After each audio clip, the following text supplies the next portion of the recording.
The fifth most common misconception regarding Islam in the mind of the non-Muslim today, that why does Islam allow a man to marry more than one woman? What does Islam say?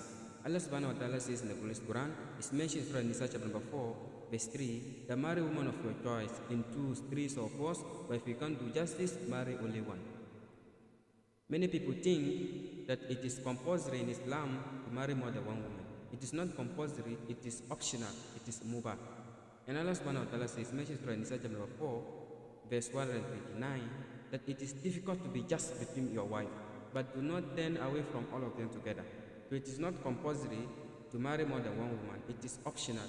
If only you can do justice, then you can marry 2, 3, 4, but if you can't do justice, marry only one. So now, let us analyze the reason and logic why Islam permits some men to marry more than one woman. Today we know that male and female are born in equal proportion.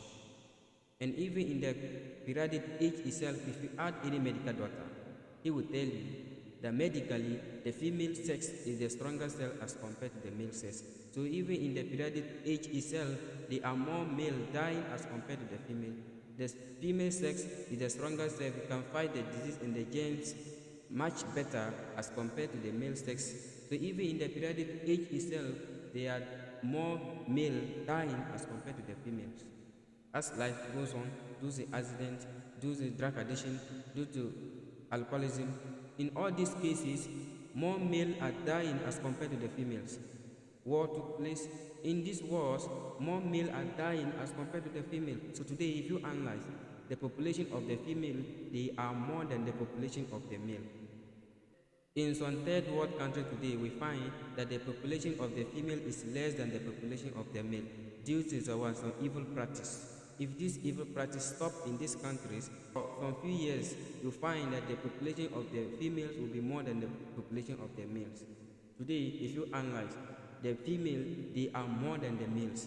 In New York alone, they are 1 million female more than male. In USA alone, they are 7.9 female more than male. In Germany alone, they are 4 million female more than male. In Russia alone, they are 9.8 female more than male. And God alone knows how many female are more than men throughout the world.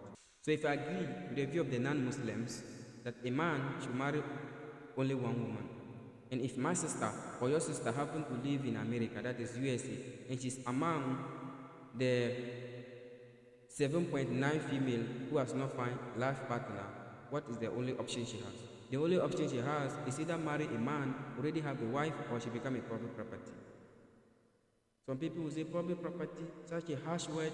It is the only surface word I can think of. It's either marry a man who already have a wife, or she become a public property. And in Islam, if a woman become a second wife of a man, she gets honor, she gets her rights, she lives a peaceful life. But whereas a woman, if she's a disgrace, she does not get her rights, she does not get honor, she lives a life of disgrace. So it is better to marry a man who already have a wife rather than to live a disgraced life, or rather than become a public property. So the reason why Allah subhanahu wa ta'ala allow some men in Islam to marry more than one woman is to protect the woman, to uplift the woman.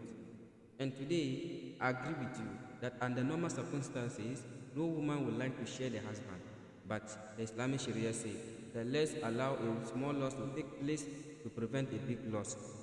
A good Muslim who knows the situation of the world will not mind sharing her husband in order to prevent her sister to become public property.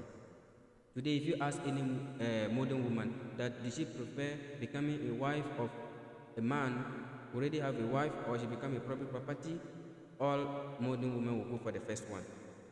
So that is the media. It is the misconception that is there in the mind of the non-Muslim.